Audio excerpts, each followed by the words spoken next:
Terjadi letusan Merapi pagi ini, Minggu 21 Juni 2020. Pandangan dari arah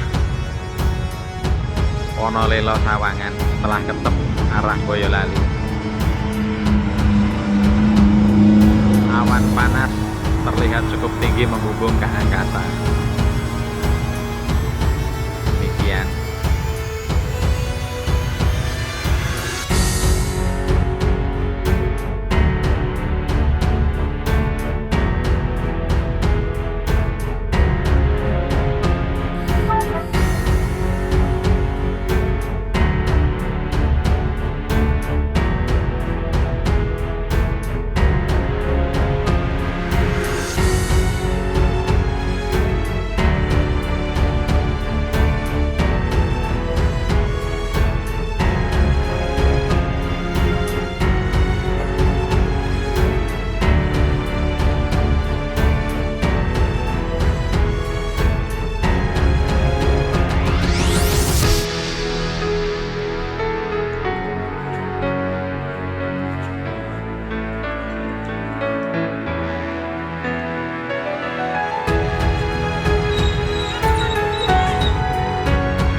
Terjadi letusan Merapi pagi ini, Minggu 21